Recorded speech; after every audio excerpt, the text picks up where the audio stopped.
Okay, Welcome back. We're back. We're just trying to figure out the difference between a goat and a sheep.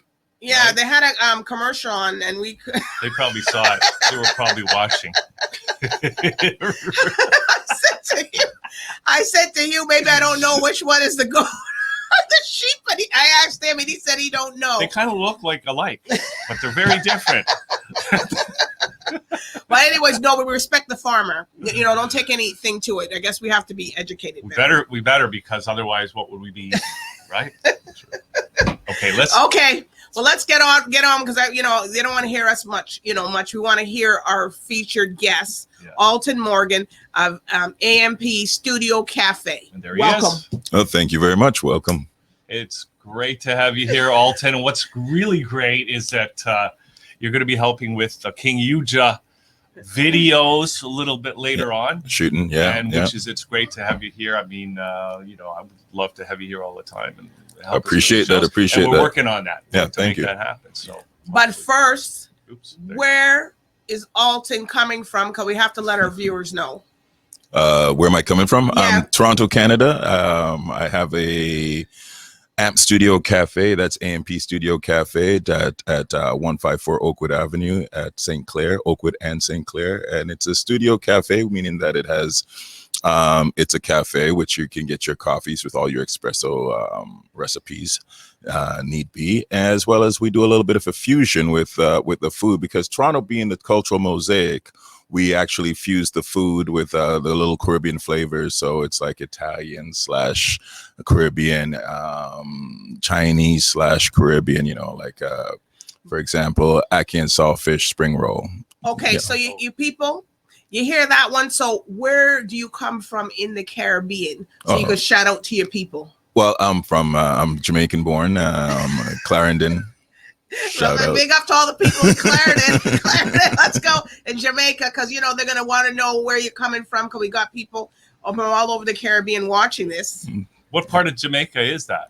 Clarendon is like south central, I guess you could say. I say south because Clarendon is really the center of the island, but I say south because I'm from a little place called Milk River, which is down on the south side of the island. Yeah, sounds nice. Yeah, I've been to Jamaica, it's lovely. It's lovely. They have coffee over there. Do they have coffee in Jamaica? They have a little thing. They're trying to ting with what they call it, Blue Mountain coffee. We don't know if it's gonna work out yet, though. Because you never know. I know a lot of people be planting things in Jamaica. Really? All kinds of stuff. I wonder why.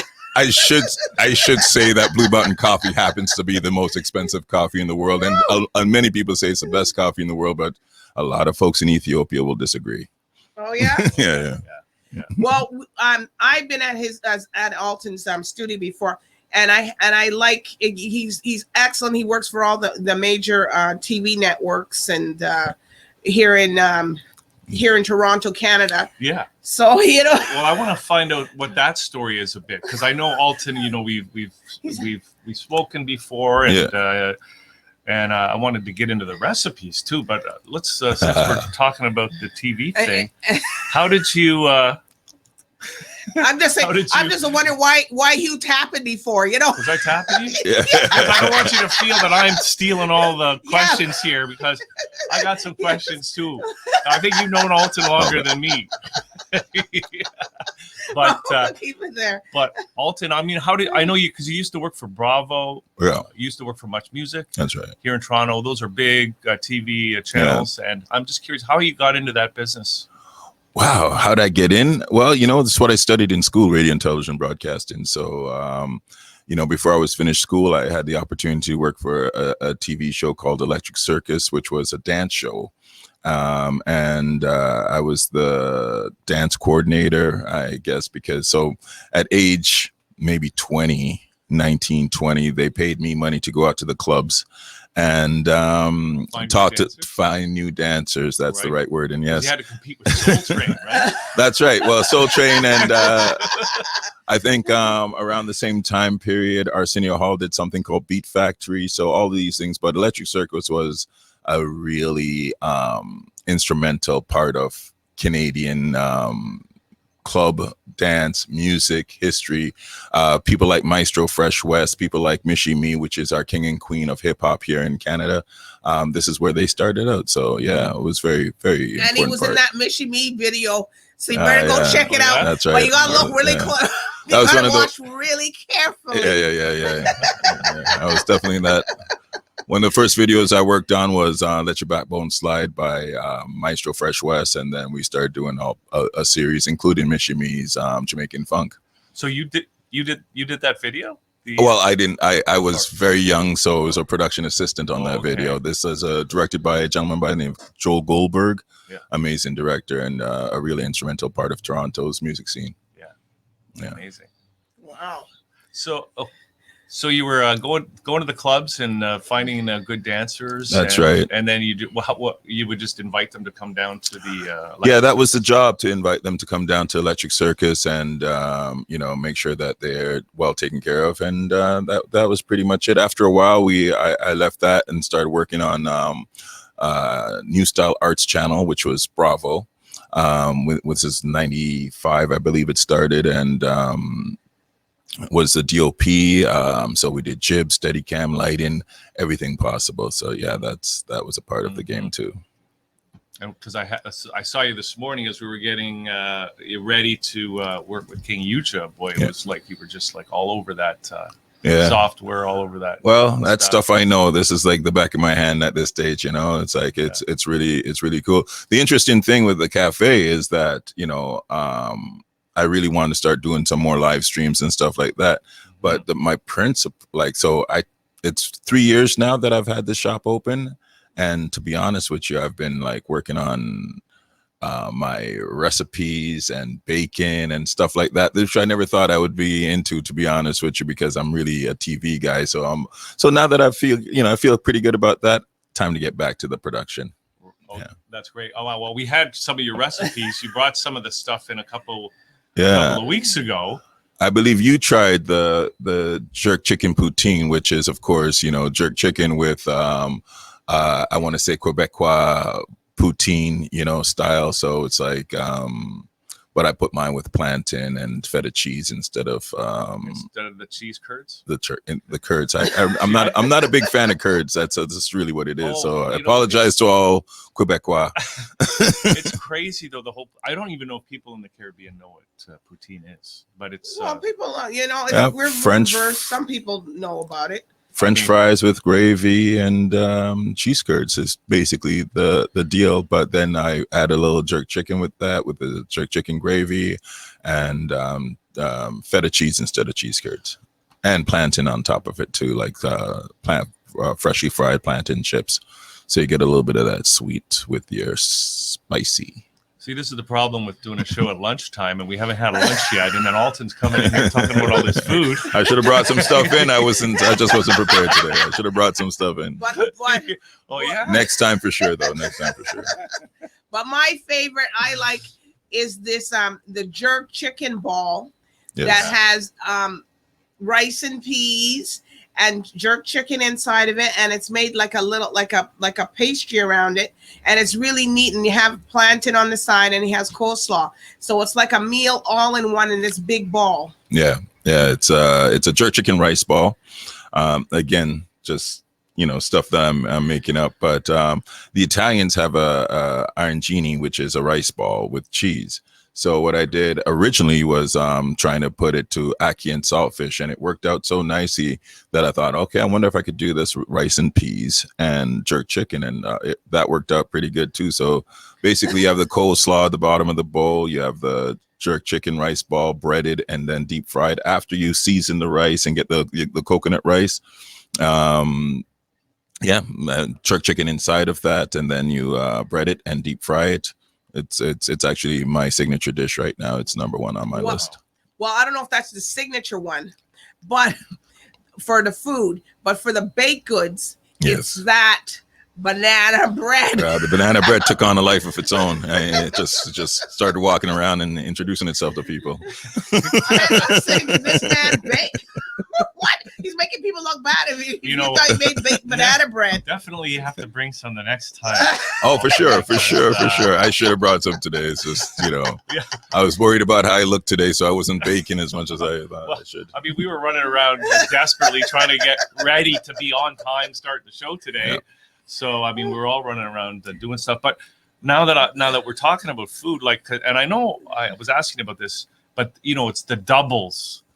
Now, are you doing doubles? I'm not doing doubles, but I'm actually would love to do doubles. You see, being Jamaican, I try to stay away from non-traditional Jamaican. It's like roti. I always say, and a lot of people may disagree with me, but I always say that I won't get roti from a Jamaican, or doubles for that matter, from a Jamaican, but I will get it from Trinidadians because that's their specialty. You understand? Wow. So yeah. And at the same time, I won't necessarily buy like ackee and saltfish from a Trini because that's a Jamaican standard. Well, I don't understand why. Like, first of all, I only tried doubles the first time, like about 3 years ago, and I didn't even know they existed. Yeah, it's amazing. Right? I love them. them. And then I had it, and then I was going. Then I was eating it for breakfast, lunch, and dinner. There you go. Every time I get a chance to get a double, and they're different. Like from some people it's different, and then from other people it's different. But I mean, amazing food. I don't understand why that wouldn't be popular in every culture that's been introduced. Oh, I'm sure it is. But like I said, if you want the authentic thing, right? Yeah. But to be honest with you, I'm looking to do doubles myself. So, stay tuned. Okay. We'll, there'll be a time very soon where, and you know what I'm going to do, just because you brought it up, once I start doing doubles, I'm going to bring it here for you to taste test. Okay. And make sure make sure I got the real authentic recipe going. Okay, awesome. Nice. Well, you see, in our house, my house, and my parents and everything, we cook every single way. We cook Jamaican, we cook Bajan, we cook Italian, we cook any. So when you come to my house, you don't know what you're getting.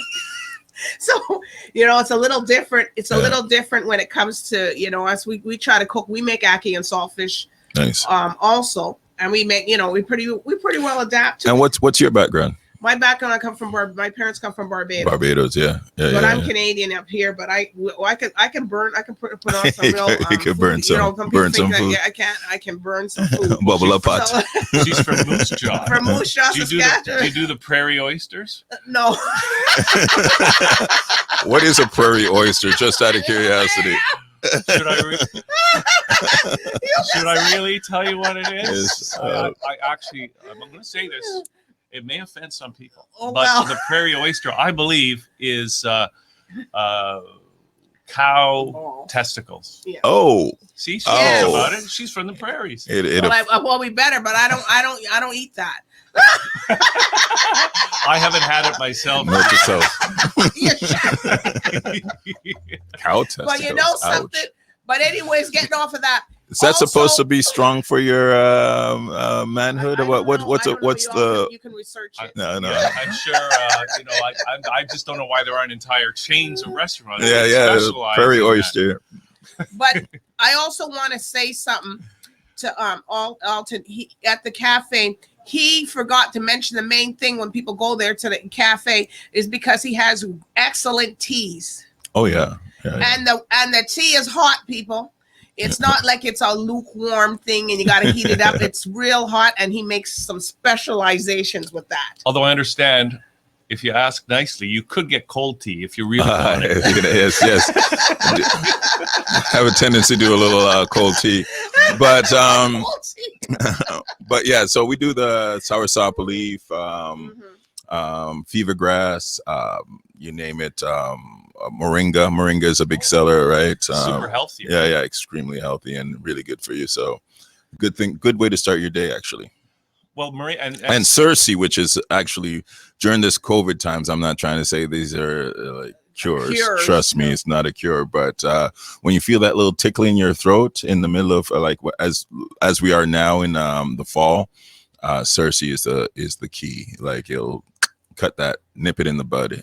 That's and I heard sour sop which is, I mean, for me, I've never really heard of soursop. And then my brother-in-law, who's got vending machines, started selling juice with soursop flavor. Oh, nice. And then I went down to Belize in the winter, and they were serving us like fresh soursop. It's amazing, juice, isn't it? and it's supposed to have a lot of healthy properties too. It does have a lot of healthy properties. The tea itself, though, is the leaves of the soursop, and what the major benefit of that is that it calms you, right? So whereas the coffee brings you up, the soursop calms you down. It's like a nerve relaxant, a muscle as well as nerve. So great for going to bed. You know, for those people who are having trouble sleeping at night, a little soursop leaf with cinnamon puts you to bed nicely. Well, I gotta try that when I get home tonight. Well, yeah. Well, we need to actually.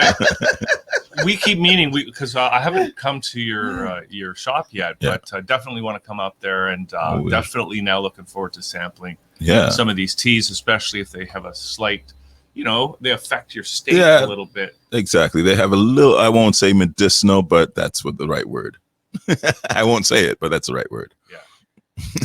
So in your production, what's the best type of production? Oh yeah, he's done a little bit of my production also for Real Life Matters, and you guys can see some of those. And that's actually at the cafe.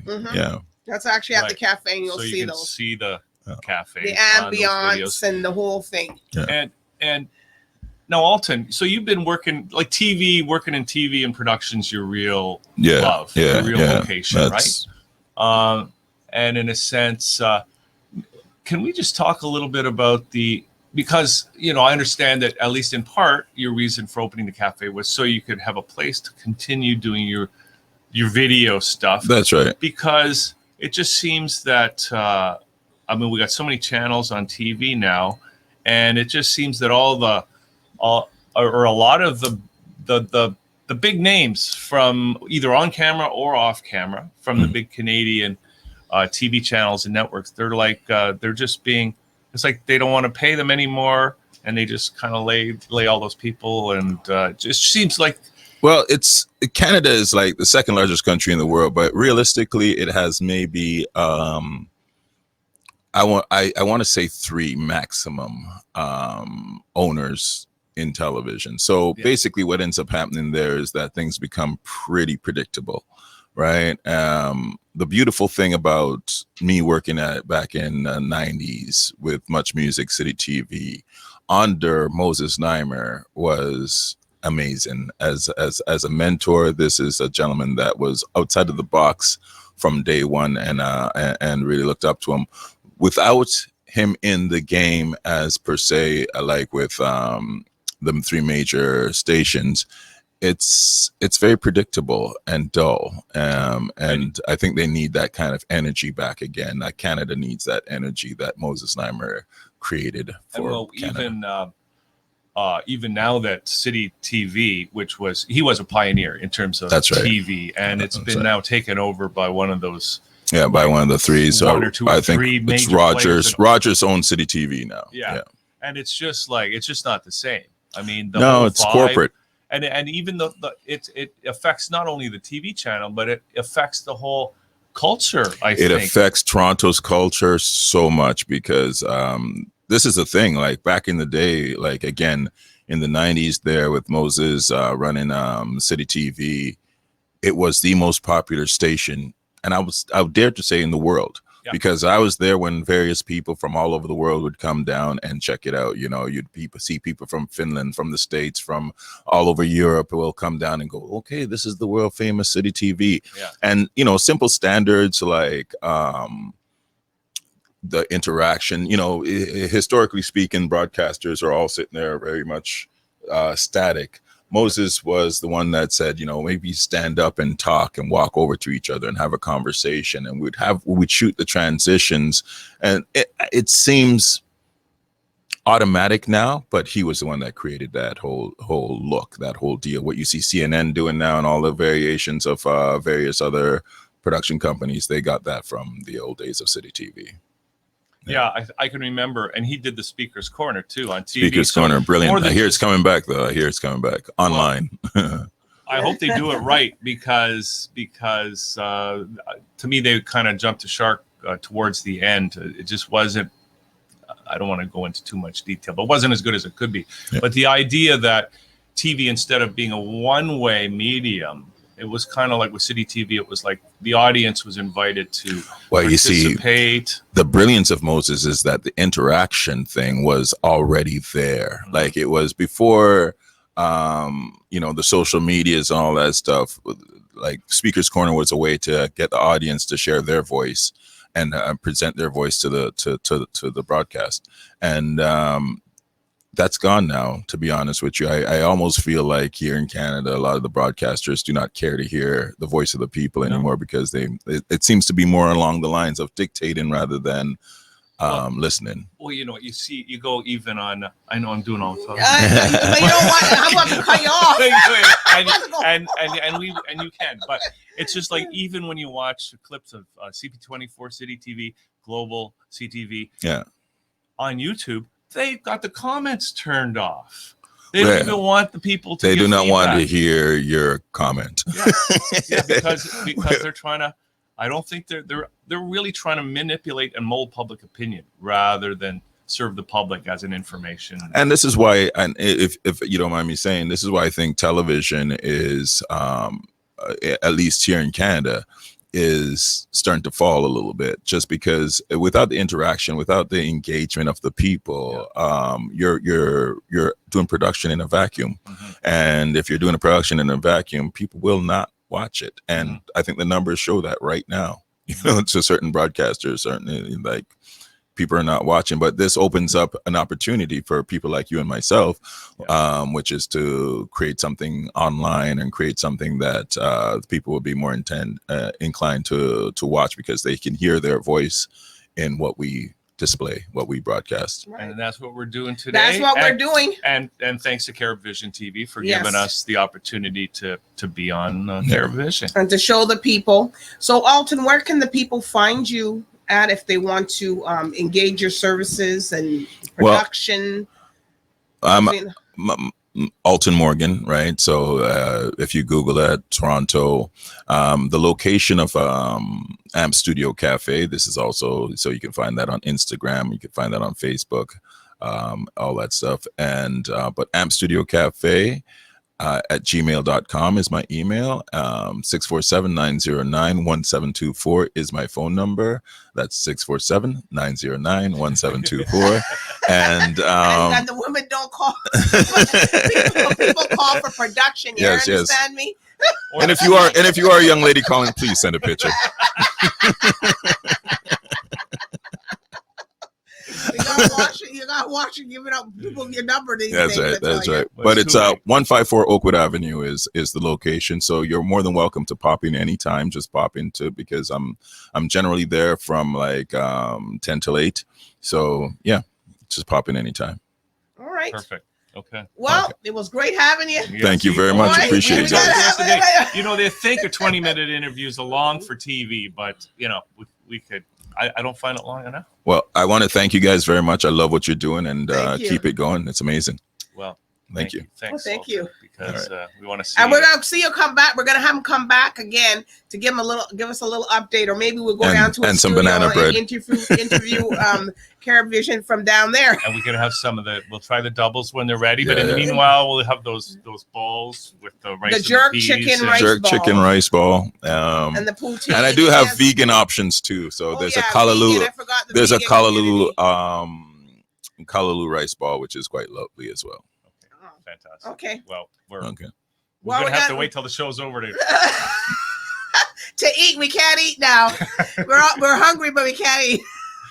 Okay. So we got Chill coming up right after these messages. Talk it out. We're doing it live. We're doing it live, and we've got a great guest coming on. Scoot. We're sorry, Scoot. Scrooge isn't on for another 3 months. All right. So, but anyways, we'll be right back. Right after this. All right, thanks. You are watching CaribVision.